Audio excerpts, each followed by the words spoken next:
What if the world's loneliest continent wasn't just empty, but hungry, quietly swallowing ships, scientists, and even million-dollar robots without leaving a clue? Today we're trekking across a frozen chessboard where every piece that vanishes sets off another chilling mystery. 10 disappearances, one giant white silence, and an invisible threat that ties them all together. Buckle up, because in Antarctica, lost doesn't always mean gone forever. Sometimes it just means waiting beneath the ice. Let's start with one of the most legendary ship disappearances in Antarctica. In 1915, explorer Sir Ernest Shackleton was leading a mission to cross Antarctica when his ship, the Endurance, got stuck in thick sea ice in the Weddell Sea. Eventually, the ice crushed the ship and it slowly sank out of sight. For over 100 years, nobody knew exactly where it went. There were no wreckage pieces floating around, just a handful of items left on the surface, like dog harnesses and journal pages. Then in 2022, a remote-controlled submarine finally found the Endurance nearly 10,000 feet underwater. It was so well preserved it looked like it had just sunk yesterday. The name Endurance was still perfectly visible across the back. Turns out Antarctica doesn't always destroy what it takes,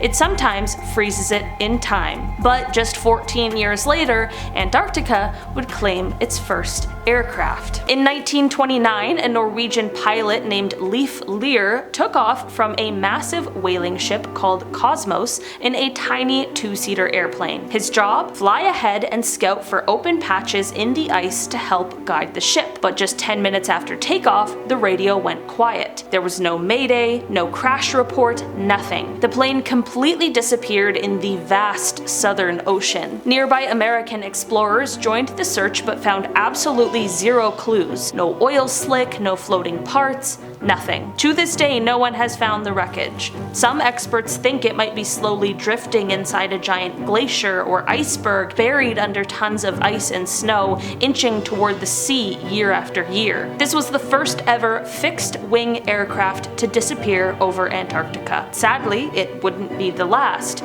because the next time the skies turned deadly, the crew didn't just vanish, they burned into the ice. In late 1946, as a part of Operation High Jump, a huge US military mission exploring Antarctica, a flying boat called the George I took off on a weather mission. The plane was massive, used for long-range ocean patrol, and carried 9 men. Shortly after takeoff, it flew into a snowstorm near Thurston Island and crashed into the mountainside. For nearly 2 weeks, nobody knew what happened. Then rescuers spotted burned metal poking through the snow. 3 crew members had died in the crash, buried where the plane had caught fire. Amazingly, 6 men survived, despite brutal injuries and freezing temperatures. They were rescued after spending days trapped in the wreckage. That plane is still partially buried in ice, and every summer it pokes out a little bit more, only to be covered up again by snow and wind. And while that flying boat was being swallowed, a strange experimental machine was already making its way into the snow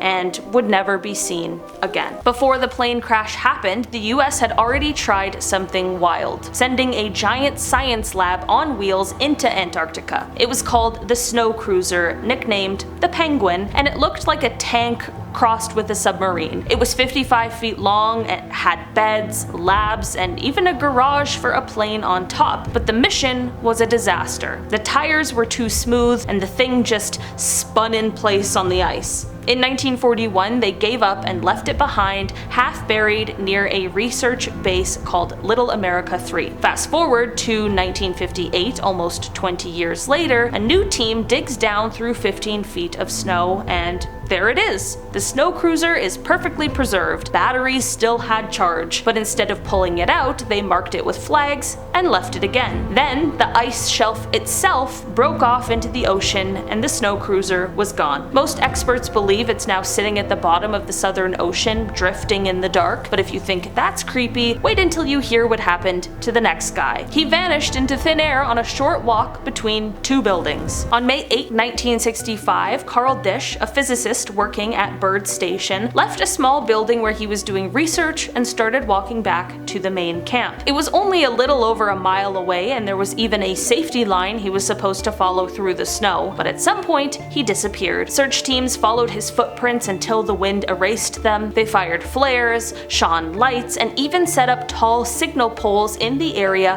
hoping he might spot them. Nothing worked. After 6 days in whiteout conditions and brutal cold, they gave up. His body has never been found. Some conspiracy theorists claimed to hear a transmission from him years later, but that turned out to be a hoax. The truth is, he vanished without a trace in one of the deadliest places on Earth. And things only got worse. A decade later, Antarctica would take an entire plane full of people and keep them hidden for nearly 50 years. On September 15, 1976, an Argentine Navy plane took off to do a simple ice survey over Antarctica. On board were 10 naval aviators and a TV cameraman. A few hours into the flight, they radioed in one last time, and then they vanished. No one knew where they went. No wreckage was found, just more ice. The search was called off and the plane became one more mystery in the Antarctic archives. But then, in January 2024, something changed. A team of Bulgarian scientists working on Livingston Island found pieces of a plane with Spanish writing and the bright yellow sun symbol of the Argentine Navy. The wreckage had finally reappeared 48 years later. While this discovery gave families closure, the rest of the aircraft and the crew's remains are still missing, likely buried deep under shifting glaciers. If you think that this is where the strangeness ends, just wait, because the next chapter involves an entire underground town that floated away. Back in the 1950s, the US built a huge underground base in Antarctica called Little America 5. It had everything: sleeping quarters, a cafeteria, even a movie theater, all buried beneath the snow. But by 1959, the base was sealed up and left behind. Over the years, it got buried even deeper under 20 meters of snow and ice. Then, in 1987, a massive chunk of the Ross ice shelf, about the size of Delaware,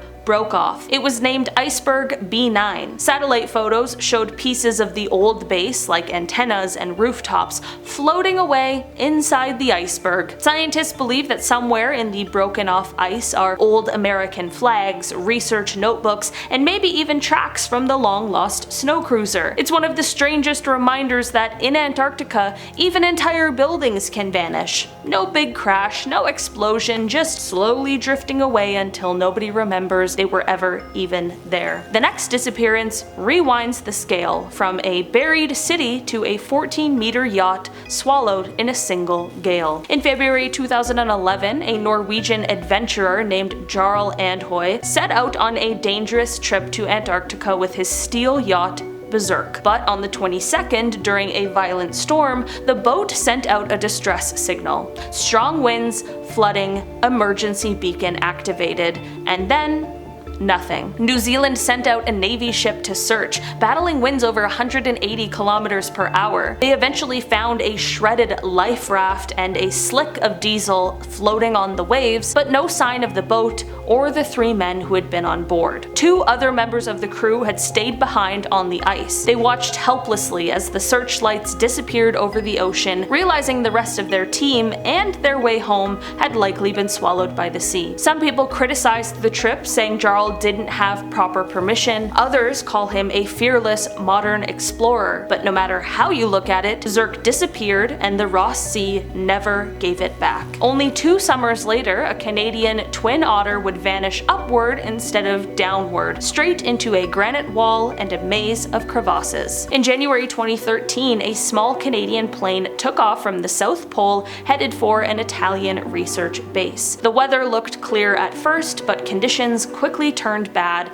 and the plane lost all radio contact. A few days later, search crews spotted wreckage high up on Mount Elizabeth, over 13,000 feet above sea level, partially buried in deep ice. Rescue teams managed to reach the site and recover the black box, but the crash was too dangerous to fully explore. The wreck was stuck on a steep slope surrounded by shifting snow and leaking fuel. Before long, heavy snowfall buried everything again, and today only a small piece of the plane occasionally sticks out during the summer months. The rest, including the 3 missing crew members, are slowly being carried downhill by the mountain's glacier, inch by inch deeper into the frozen landscape. Our timeline ends with a disappearance that traded wings for thrusters and human computers, and still came up missing. On January 31st, 2024, scientists from the University of Gothenburg launched a high-tech robot submarine called Ran beneath Antarctica's Thwaites Glacier, a place so unstable it's actually nicknamed the Doomsday Glacier. The plan was simple. Ran would travel 180 kilometers under the ice, map the terrain, and then come up back through a hole in the ice where the team would be waiting. But when the time came for Ran to return, nothing happened. The hole was still and silent. No signals, no robot, no clue. Helicopters flew overhead, scanning for any sight of it, and the team sent out underwater signals hoping to get a response, but Ran never replied. Most experts believe the robot got stuck under the ice, possibly crushed by a falling sheet, or trapped in a crevice over 500 meters deep. Inside Ran were massive amounts of valuable climate data. Now it's all frozen under Antarctica, earning its new nickname, the world's most expensive lost USB stick. Alright guys, that has been our list for today. Thanks so much for checking it out. I've been your host today, Olivia Kozlovsky, and I will see you again soon. Bye!